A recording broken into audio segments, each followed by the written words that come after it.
Magic, the most high art in science. It's been lost to mankind.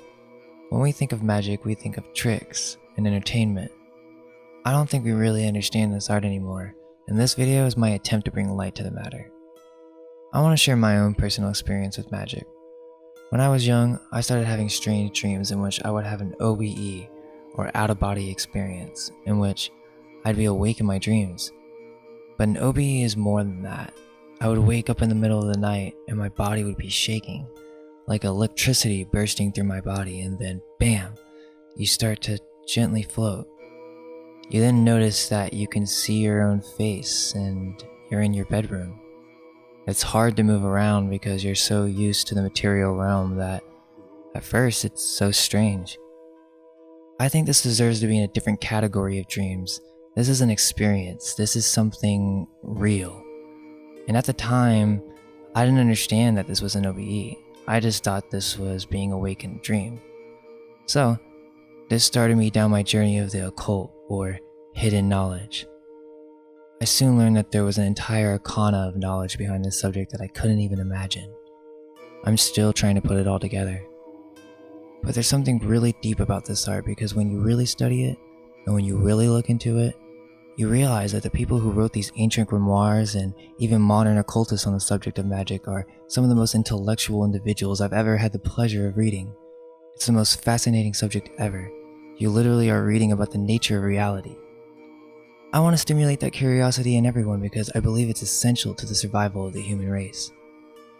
So, what is magic?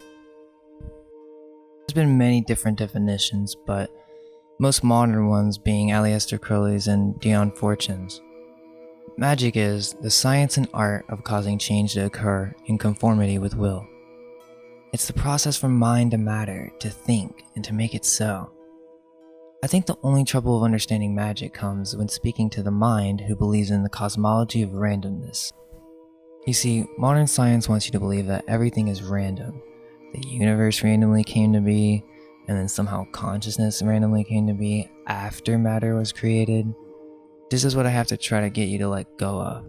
Because one, we don't know anything, and two, that whole idea is very religious, similar to Christianity.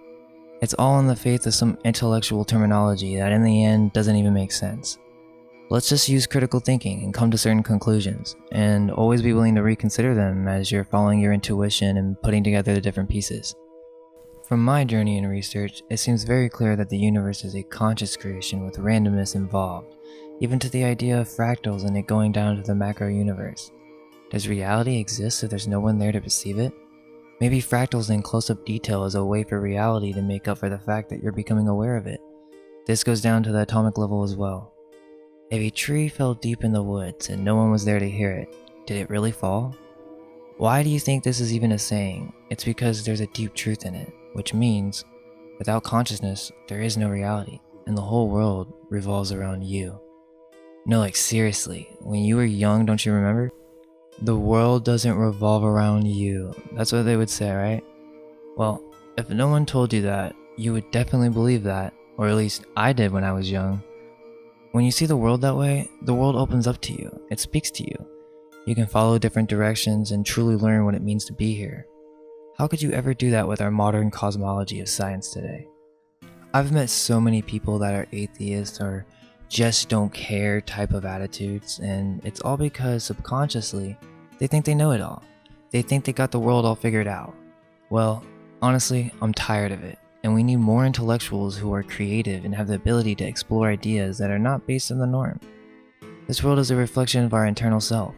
We are fantastical beings of magnetic currents, with the ability to redistribute light and sound to create an internal-external experience. This is how we grow as a soul, which over the course of many lifetimes adds credit to our oversoul. This oversoul serves as the basis of intuition, magical insight, and the power over the physical realm. We literally create our reality, and we're doing it every second, with every thought. Reality is like a bubble that forms around the individual ego, and when you interact with another consciousness, you're forming a bridge in which multiple realities are being created. Your reality, their reality, and a shared reality. It's so complex, and I'm simplifying it right now, but this really could just be beyond our comprehension. The whole idea that our thoughts are private is false. We have lost the knowledge of our true identities. We are magicians, magnetizers. We influence reality with our emotions, our beliefs, and our thoughts. Our morality and our character dictate our magnetism, and that's why great men of leadership have always had a magnetic influence. In the modern day, we know of the law of attraction, but this is a new age rendition of an older idea, which is that reality and mind are integrated. Mind came before matter, and this is what science fails to acknowledge. I believe in the past, reality was different. It was more dreamlike. Think about it. What are dreams? No one really knows. Of course, the know-it-alls are going to say it's a simulation of different chemicals in the brain, but that's not satisfactory enough. I think the biggest point against that is extreme intelligence in dream characters. There are a variety of different types of dream characters, but after spending time observing, there's a type which seems to know way more than you do. This obviously can't be understood by the atheist mindset. Seriously, it kind of bothers me because in college I had a roommate who really thought all this stuff was nonsense, and get this, he didn't even dream. He said, "Yeah, I don't dream," and I was trying to convince him that he doesn't remember his dreams or he isn't aware of them. But some people are willing to accept that they just don't dream.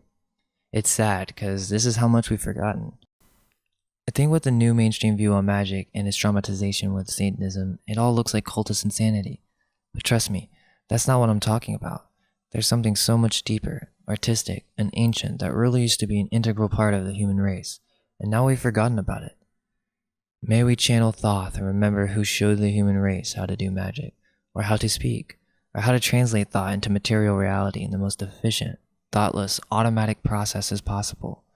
That's the meaning behind spell or spelling of a word. Words are magic. In short, magic is the science and art of causing change to occur in conformity with will. But it requires an individual who has practiced the higher arts of mind and who has a cosmology that is not constricted by limiting beliefs.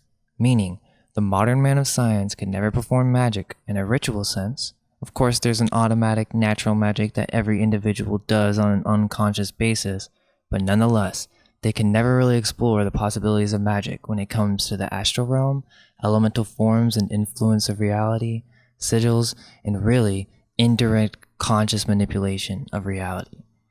That's what I'm getting to here. It's time to change our overall perception as a collective, because I honestly believe this influences reality in a magical way. In the past, we weren't all such know-it-alls. This allowed room for what we call now delusion, which of course I know it exists, but in unstable people who, when their souls and morality are not correct in magnetization, can easily fall into hysteria when believing such mystical beliefs and cosmologies. But the thing is, not everyone in the past was delusional. Like some serious intellectuals believed in this stuff. Like I'm talking from ancient world to the founding fathers. There's some deep truth to this subject, and I know that very soon it will rise to public awareness with an intellectual light. Thanks for watching, and I honestly want to make multiple videos on this subject. Just trying to explain it in a couple different lights, or even elaborating on anything that I feel needs more explanation. Leave me a comment on something that you had a question about, because there's just so much to say. Have you guys ever had an OBE? I'd love to hear about it. Thanks again, and until next time. Let go of everything you think to be true. Relax the mind and ask the question, do I truly understand what this reality is?